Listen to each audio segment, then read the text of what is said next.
तो शुरुआत करते हैं हम सभी की रोज़मर्रा की ज़िंदगी में स्मार्टफ़ोन, लैपटॉप या फिर स्मार्ट घड़ियाँ इस कदर शामिल हो चुकी हैं कि मतलब अब इनके बिना एक दिन बिताना भी मुश्किल लगता है। बिल्कुल। एक पल के लिए भी फोन आंखों से दूर हो तो लगता है कुछ छूट गया है। सही कहा। स्क्रीन पर बस एक टैप करते हैं और पलक झपकते ही हमारा काम हो जाता है। ये छोटे-छोटे उपकरण हर एक सेकंड में लाखों करोड़ों गणनाएं कर रहे हैं। और तकनीकी दुनिया से थोड़ा भी जुड़ाव रखने वाला इंसान जानता है कि इस पूरे जादू के पीछे माइक्रो प्रोसेसर का हाथ है। एकदम। लेकिन आज के इस गहन विश्लेषण में हमारा फोकस ये नहीं है कि प्रोसेसर क्या करता है, बल्कि आज हम ये देखेंगे कि उस प्रोसेसर को भौतिक रूप से मतलब फिजिकल लेवल पर कैसे आकार दिया जाता है। हाँ, और इसी के लिए आज हम silicon cartography, visualising microchip design with Microwind नाम के एक बहुत ही शानदार स्रोत पर चर्चा करने वाले हैं। बिल्कुल। आज का हमारा मिशन सिलिकॉन के उस बहुत ही छोटे से टुकड़े पर रचे गए उस जटिल और अदृश्य संसार को समझना है और ये जानना है कि माइक्रोविंड जैसा एक टूल इस अमूर्त लॉजिक को ठोस ज्योमेट्री में कैसे बदलता है। ये सिलिकॉन कार्टोग्राफी शब्द अपने आप में बहुत कुछ बयां कर देता है। मतलब जब हम कार्टोग्राफी या नक्शानवीसी की बात करते हैं तो हमारे दिमाग में शहरों, सड़कों या नदियों के नक्शे आते हैं। गूगल मैप्स टाइप कुछ है ना। बिल्कुल। लेकिन यहाँ हम एक ऐसे नक्शे की बात कर रहे हैं जो नैनोमीटर के पैमाने पर काम करता है। ये सिर्फ इंजीनियर्स के लिए नहीं है, बल्कि हर उस इंसान के लिए है जो आधुनिक तकनीक को गहराई से समझना चाहता है। तो अगर हम एक आधुनिक चिप के अंदर झांकें तो वो कैसा दिखेगा? वो किसी विशाल महानगर को आसमान से देखने जैसा है, जहां अरबों की संख्या में ट्रांजिस्टर रूपी इमारतें हैं और उन्हें जोड़ने वाले मेटल वायर्स का एक बहुत ही घना नेटवर्क है। बाप रे, अरबों इमारतें। हाँ। और जो लोग VLSI यानी very large scale integration design को फॉलो करते हैं, वो जानते हैं कि ये सिर्फ लॉजिक गेट्स को कागज़ पर जोड़ने का नाम नहीं है। बात यह है कि उन गेट्स को भौतिक रूप से सिलिकॉन वेफर पर कैसे उकेरा जाए ताकि वे काम भी करें और एक दूसरे के रास्ते में भी ना आए। ठीक कहा। अक्सर जब कोई डिजिटल इलेक्ट्रॉनिक्स के बारे में पढ़ता है तो सब कुछ बहुत ही साफ सुथरा और गणितीय लगता है। एक तरफ से इनपुट दिया, दूसरी तरफ से आउटपुट आ गया। थ्योरी में तो सब आसान ही लगता है। वही तो। लेकिन हमारा स्रोत इस बात पर बहुत जोर देता है कि एक सर्किट डायग्राम या स्कीमेटिक और एक असल फिजिकल लेआउट के बीच जमीन आसमान का अंतर होता है। और यहीं पर ट्रांजिस्टर की असली कहानी शुरू होती है, चिप के अंदर की मूल इकाई।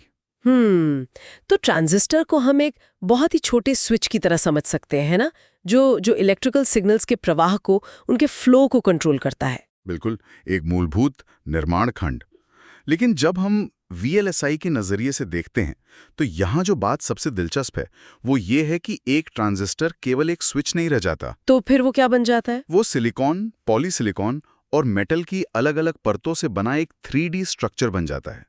इन अरबों 3D स्ट्रक्चर्स को एक चिप पर बिना किसी गलती के प्लेस करना, बस यही असली इंजीनियरिंग है। और ये ट्रांजिस्टर्स आपस में जुड़कर ही तो वो लॉजिक गेट्स बनाते हैं ना, जैसे इन्वर्टर, नैंड और नॉर गेट्स। हाँ, और यही गेट्स किसी भी डिजिटल सिस्टम की नींव होते हैं।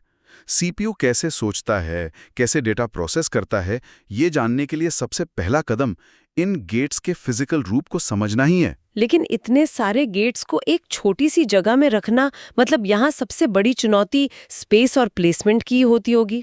हर एक ट्रांजिस्टर को इस तरह से डिजाइन और प्लेस करना पड़ता है कि सिग्नल को एक जगह से दूसरी जगह जाने में कम से कम समय लगे। मतलब कोई ट्रैफिक जैम न लगे। हाँ, अगर ट्रांजिस्टर के बीच की दूरी थोड़ी सी भी बढ़ गई तो वायर डिले बढ़ जाएगा और उसका सीधा असर ये होगा कि पूरी चिप की स्पीड कम हो जाएगी। और शायद कुछ और फिजिकल समस्याएं भी आती होंगी। जब अरबों कंपोनेंट्स एक साथ काम करते हैं तो पैरासिटिक कैपेसिटेंस जैसी भौतिक समस्याएं पैदा होती हैं। ये वो चीजें हैं जो किसी आइडियल सर्किट डायग्राम में कभी दिखाई ही नहीं देती।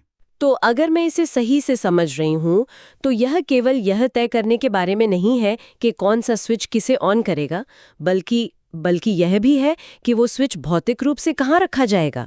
बिल्कुल। और इसी पूरी डिजाइन प्रोसेस के केंद्र में एक बहुत ही महत्वपूर्ण अवधारणा है जिसका जिक्र स्रोत में बार बार हुआ है। आप CMOS तकनीक की बात कर रहे हैं ना? CMOS यानी कॉम्प्लीमेंट्री मेटल ऑक्साइड सेमीकंडक्टर। हाँ, सीमॉस, ये कोई नया शब्द तो नहीं है, लेकिन स्रोत इसके कॉम्प्लीमेंट्री या पूरक पहलू पर काफी गहराई से बात करता है। इसमें दो तरह के ट्रांजिस्टर्स होते हैं, पीमॉस और एनमॉस। अगर हम इस पूरक व्यवस्था को एक एनालॉजी से, मतलब एक आसान तरीके से समझें, तो क्या ये एक तरह के माइक्रोस्कोपिक सीसॉ की तरह नहीं है? सीसॉ? हाँ, जैसे पार्क में बच्चों का सीसॉ होता है, जहाँ एक तरफ का हिस्सा नीचे जाता है तो दूसरा हमेशा ऊपर रहता है। अरे वाह, ये सीसॉ वाली उपमा इसे समझने के लिए बहुत सटीक है। इस तकनीक की खूबी ही यही है। तो ये काम कैसे करता है? देखिए, पीमॉस ट्रांजिस्टर जो पुल अप नेटवर्क बनाते हैं और एनमॉस ट्रांजिस्टर जो पुल डाउन नेटवर्क बनाते हैं, इन्हें इस तरह से अरेंज किया जाता है कि वे कभी भी एक ही समय पर पूरी तरह से ऑन नहीं होते। मतलब जब एक ऑन है तो दूसरा ऑफ रहेगा? एकदम। जब एक नेटवर्क पावर सप्लाई से आउटपुट तक का रास्ता खोलता है, तो दूसरा नेटवर्क आउटपुट से ग्राउंड तक का रास्ता पूरी तरह से बंद कर देता है। अच्छा, तो इसका सीधा असर चिप की पावर खपत पर पड़ता होगा, क्योंकि अगर दोनों रास्ते एक साथ खुल गए तो पावर सीधे ग्राउंड में चली जाएगी, जिसे हम शॉर्ट सर्किट कह सकते हैं। बिल्कुल सही पकड़ा। अगर हम इसे बड़ी तस्वीर से जोड़कर देखें तो इसी को स्टैटिक पावर डिसिपेशन कहा जाता है। पुराने समय की जो तकनीकें थीं, जैसे कि सिर्फ एनमॉस लॉजिक, उनमें एक बड़ी समस्या थी। क्या समस्या थी? जब सर्किट एक खास स्टेट में होता था तो उसमें से लगातार करंट बहता रहता था। अब जरा सोचिए, अगर एक चिप में कई अरब ट्रांजिस्टर हैं और हर ट्रांजिस्टर थोड़ी सी भी पावर लीक कर रहा है, तो वो तो भट्टी बन जाएगी। चिप कुछ ही सेकंड में इतनी ज्यादा गर्म हो जाएगी कि वो सिलिकॉन को ही पिघला देगी। बिल्कुल। सीमॉस तकनीक इस स्टैटिक पावर लीकेज को लगभग शून्य कर देती है। इसीलिए आज के समय में मोबाइल से लेकर सुपर कंप्यूटर तक हर जगह सीमॉस का ही दबदबा है। ये पावर और परफॉर्मेंस के बीच एक बहुत ही सटीक संतुलन बनाता है। ये सच में बहुत दिलचस्प है कि कैसे एक सीसॉ जैसा साधारण सा लॉजिक इतनी बड़ी हीट और पावर की समस्या को सुलझा देता है। हाँ, लेकिन चुनौती फिर वहीं आ जाती है कि इस पूरी जटिल व्यवस्था को देखा कैसे जाए। सही बात है।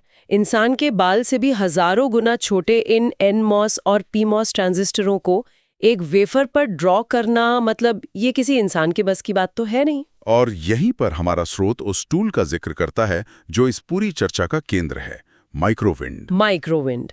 स्रोत के मुताबिक ये सिर्फ एक ड्राइंग टूल नहीं है, बल्कि ये एक फुल फ्लेज सिमुलेशन और विजुअलाइजेशन सॉफ्टवेयर है। ये टूल थियरी और फिजिकल डिजाइन के बीच की उस गहरी खाई को भरता है। इसकी अहमियत को समझने के लिए हमें डिजाइन की प्रक्रिया को देखना होगा। तो डिजाइनर इसमें करता क्या है? जब कोई डिजाइनर लेआउट तैयार करता है तो वह असल में स्क्रीन पर अलग अलग रंगों के पॉलीगन्स यानी आकृतियां खींच रहा होता है। रंगों का क्या मतलब होता है इसमें? जैसे मान लीजिए, लाल रंग पॉलीसिलिकॉन को दर्शा सकता है, हरा रंग एन टाइप डिफ्यूजन को, और नीला रंग मेटल की लेयर को। और जहां पॉलीसिलिकॉन की लाइन डिफ्यूजन की लाइन को पार करती है, वहां एक ट्रांजिस्टर बन जाता है। बिल्कुल।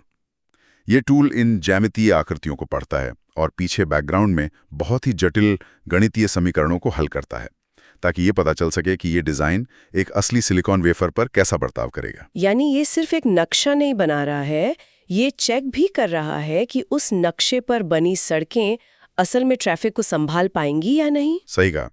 स्रोत में इस टूल के अंदर डिजाइन किए गए कुछ बहुत ही अच्छे उदाहरण दिए गए हैं। सबसे बुनियादी उदाहरण सीमॉस इन्वर्टर का है। हाँ, सबसे सरल लॉजिक गेट, एक पीमॉस और एक एनमॉस। लॉजिक के स्तर पर तो ये बहुत आसान लगता है। मतलब जो सिग्नल अंदर आया उसे उलट दो, 1 को 0 और 0 को 1 कर दो। लेकिन जब हम इसके फिजिकल लेआउट की बात करते हैं तो स्रोत स्पष्ट करता है कि इसमें एक एनवेल, पी सबस्ट्रेट और उन्हें जोड़ने वाले मेटल कॉन्टैक्ट्स की जरूरत होती है। तो एक सिंपल सा इन्वर्टर भी फिजिकली काफी जटिल हो जाता है। हाँ, इसे ऐसे देखते हैं।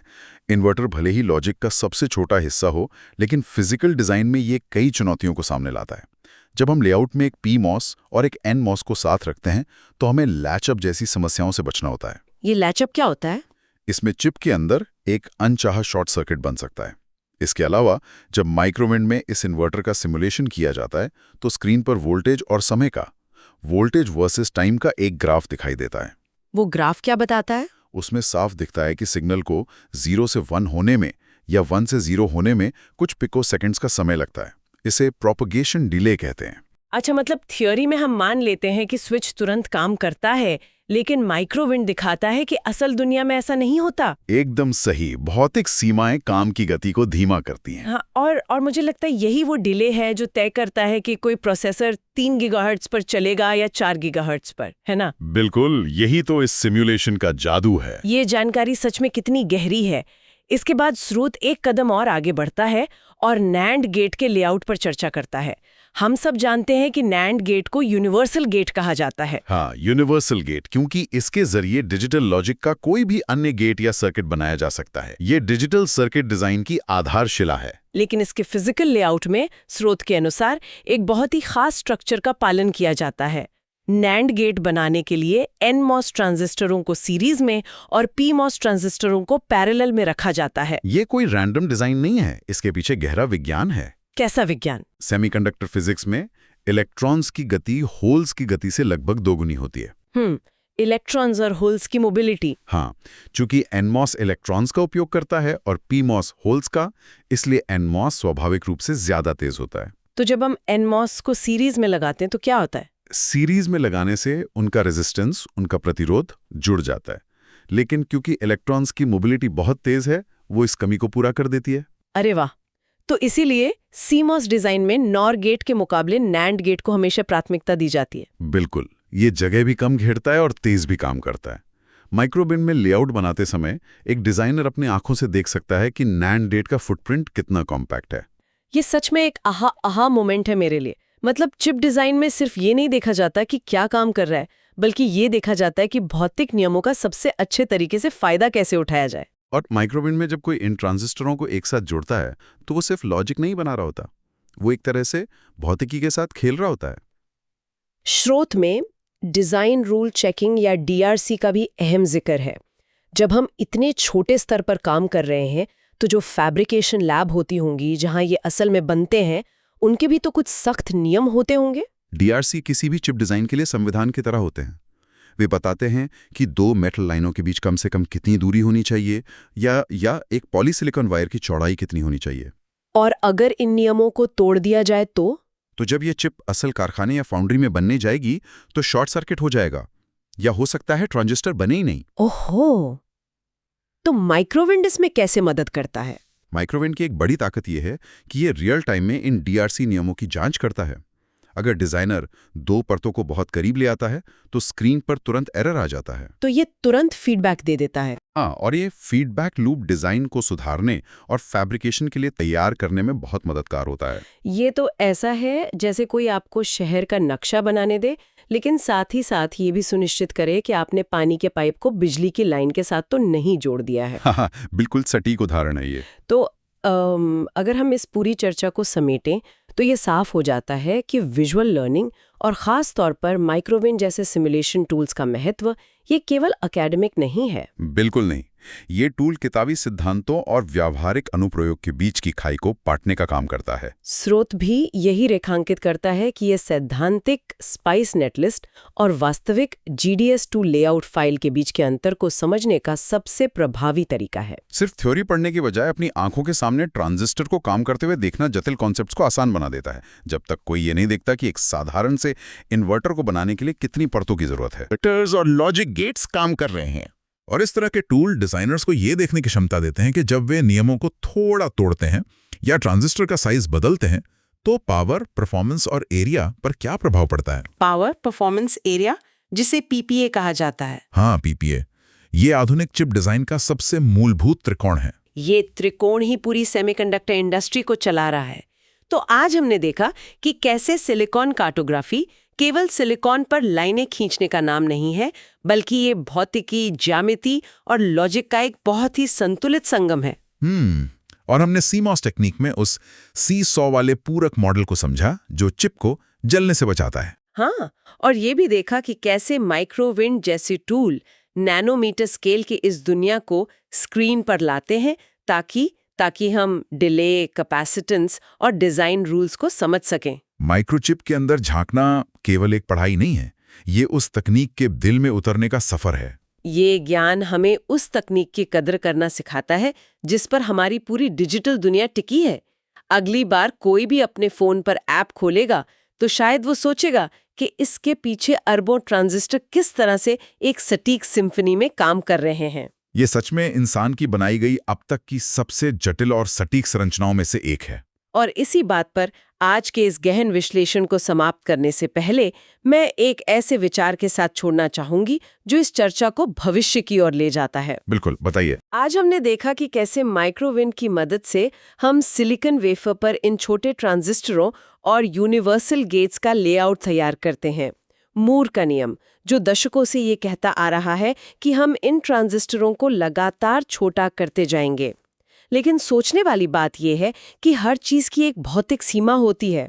Physical limit. हाँ, भविष्य में जब हम इन आकृतियों को सिकोड़ते हुए बिल्कुल परमाणु यानी एटॉमिक स्तर तक पहुंच जाएंगे, जहां क्वांटम टनलिंग के कारण इलेक्ट्रॉन्स अपनी मर्जी से इधर-उधर भागने लगेंगे और सीमॉस के वो सीसो नियम काम करना बंद कर देंगे, तब क्या होगा? बहुत ही गहरा सवाल है। जब सिलिकॉन वेफर पर इन ट्रांजिस्टरों को फिट करने की जगह ही खत्म हो जाएगी, तो क्या सिलिकॉन कार्टोग्राफी का अंत हो जाएगा?